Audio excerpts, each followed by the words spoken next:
I think Indian squash has gotten better. Yeah. I'd say they just narrowly, won it. Right. But I think this year we had a bunch of people in the top 50, but we also had a big gap between a few guys, and Saurabh Gosal was, top 10, Right. so there was a massive gap. Right. But now I had the skill to take on anyone, but I didn't have any physicality. Right. So I got to play, those top 10, top 20 guys in college, which was Nice. phenomenal experience, and getting that exposure. Every category has 1,000 kids playing, and in India, when you have a junior tournament, you don't even have 1,000. Maybe assuming if they don't win the gold in the LA 2020, I'll it's be going to be a shocked. very, very big deal. Absolutely, absolutely. So hey Veer, you've made it to the semi-finals of the JSW Indian Open 2026. How does it feel? Feels great. I played on the side courts this afternoon, and I had Right. surprisingly a lot of people supporting me because it was an odd time in the afternoon.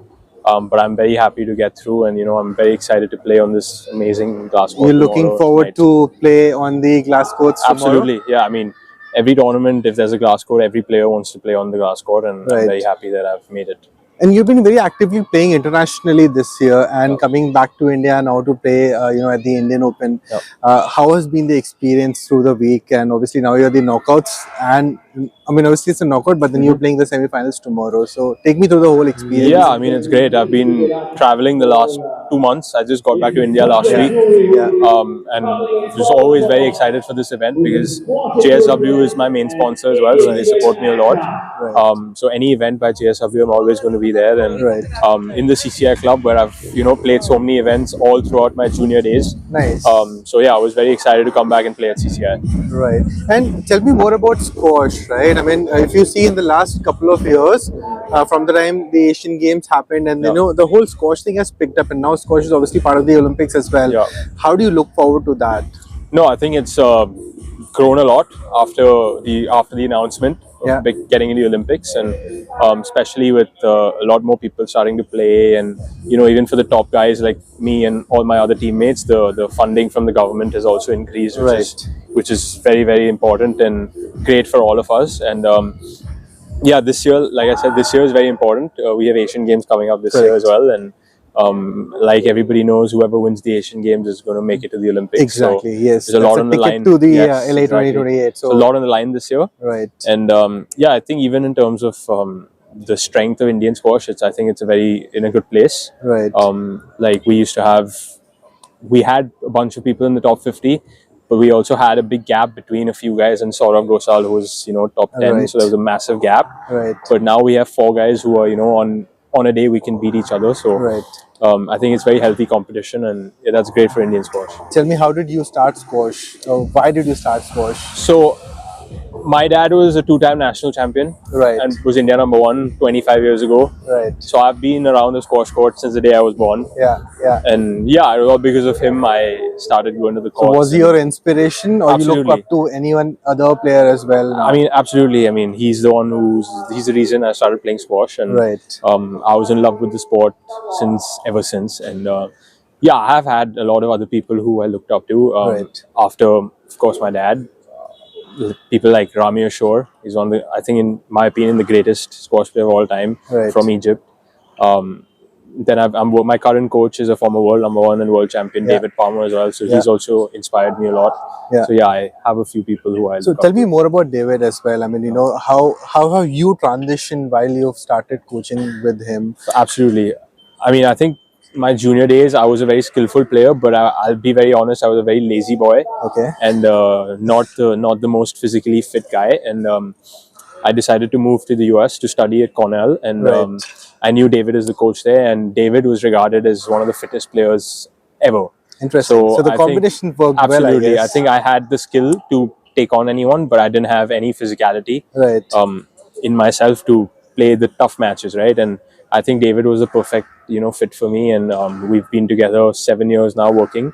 And ever since I joined Cornell, which is in 2019, so it's been exactly 7 years. Right. And yeah, the amount he's helped me, I can't even describe that. And I still hope we can keep working for the next few years. And how has been the collegiate structure in US, and how is it different to India? I mean, India obviously squash is there, but the whole collegiate and the NCAA in US works fittingly well for all the guys who are in the 20 to 26 age group, right? Oh, absolutely. I think if you like, I'm sure everybody knows that squash is not the most financially rewarding sport.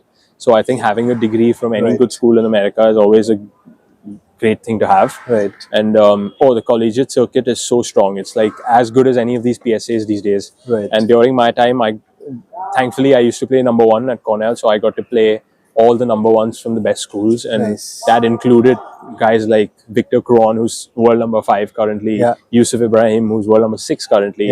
So I've got to play, you know, those top 10, top 20 guys in college, which was phenomenal experience. And getting that exposure early on before I joined the tour full time, I think that was a massive help for my game. And I enjoyed every single minute of being on court in college squash, and I was lucky to win the national championship in my last year as well. Oh, nice. So yeah, I think college squash has helped me leaps and bounds. Right. I mean, you know, it's presumed that Egyptians are unbeatable in squash. Now you see some of them getting beaten by Indians as well. But what is different in Egyptians, the way they play, or their technique, or the physicality, or what is it that you find them, you know, it's very good with them? I think it's the culture there and the way they've grown up. Like you have 1,000 kids playing in the U11 categories. And every category has 1,000 kids playing. And in India, when you have a junior tournament, you don't even have 1,000 maybe entries. Hundreds, 1,000 entries in total. You have 1,000 entries every category. So that's how they are, and that's how they live, in their cultures like that. And every young kid, imagine you're a 4-year-old kid going to the squash courts, and you're on court, and the adjacent court you have a world number 1 playing. So that's how they've grown up, looking at the best players in the world. Their atmosphere in training is like that. And I mean, if I was them, why would you not be looking forward to go and train, right? If you have someone like a world number 1 training on the same court as you, or in the next court, like you get that inspiration to go and train. And that's the way that it is. And even the parents are fully focused into the kids for their squash. They spend 8 hours a day at the courts. They just love it. You know, you just have to love it. So it's in their culture itself. Absolutely. And squash is a big deal there. If you're one of the best in the world, you're a star in Egypt. So I think that's the main. So I'm assuming if they don't win the gold in the LA 2028, it's going to be a very, very big deal for them. Absolutely. Tell me more about, you know, this year per se. You've beaten a lot of top 20, top 10 players as well. What has changed from last year to this year? I think I'll correct you there. I haven't beaten any top 10 guy, but I was top 20s. Top 10, 20 guy. I beat one guy in February. I think the most important thing for me was getting physically and mentally tougher, and that has coming together slowly. Still a lot to do, but it's in the right direction. And I always knew I had the game to, you know, take on people, but it was just being mentally tough, you know, to stay with them for 90 minutes, 100 minutes, which is physically very tough. So I'm still working slowly towards getting better every day. I think that's the most important, of being able to stay with them for that long and also play your game for that long. I can obviously stay with them, but there's a chance where I just drop off and I get tired or something. But just being consistent and staying with them for 90 minutes has gotten better. So I would say physically and mentally, I'm getting better slowly. And that's I think that's the most important thing for me. I know you covered this, but I just want to come back on the point. India now has Abhay, you have Ramy, you have Vellav, and yourself as well in top 50 or almost there, right? How much difference does that make to have it in the country? You'll have nationals or you have other tournaments as well, where you can actually play with them, or probably as a sparring partner as well. How much that affects in your game when you play internationally as well? No, I think it's great. I mean, when we have 4 guys in the top 50, and like I said, we're all probably the same. You know, we can beat each other on a day. And it used to not be the case before. And it's great. I don't know if you know that Ramit, Vela and me, we all train with David Palmer. So we have the same coach, we spend time together. And of course, Abhay is playing with us in the tournament, so we always hit together and, you know, spar and support each other. So it's a healthy rivalry, and we're friends of court. We spend a lot of time with each other, more than seeing our families, we are with each other. So yeah, having 4 guys in the top 50 is great, I think, for Indian squash at this point, especially with what's coming this year in the Asian Games and obviously the Olympics. And what's the change you have seen in Indian squash? Probably, if I say last Asian Games when India defeated Pakistan in the finals and the gold medal match, and the way the jubilation was there. I still remember Abhay literally shouting when he won the match.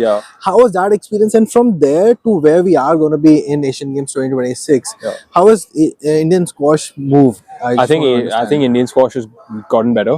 I'd say. Again, I don't remember the team that year, but they just narrowly won it. Right. But I think this year we have a very, very good chance to, I think, defeat everyone at the Asian Games. I think we are the best team in Asia for sure. I don't want to obviously jinx it. We obviously have to play very well to win it. But I think right now, having 4 guys of the same level is, I don't know many teams in the world who have that, right? Except maybe Egypt and England and France. So any one of us could play at number 1 or 2 or 3. So that's very strong. So I think, I mean, that's differentiating what we have now from then. I just want to wish you all the very best for tomorrow's semi-final. And obviously, we look forward to what happens in the Asian Games as well. Absolutely. This is a very, very important year. And, from an Indian perspective, Asian Games are the ones that we really look forward to. And squash is one sport which I think a lot of people are really looking forward to, coming this year as well. Absolutely. So, wish you all the very best for tomorrow. Thank you very much. Thank you.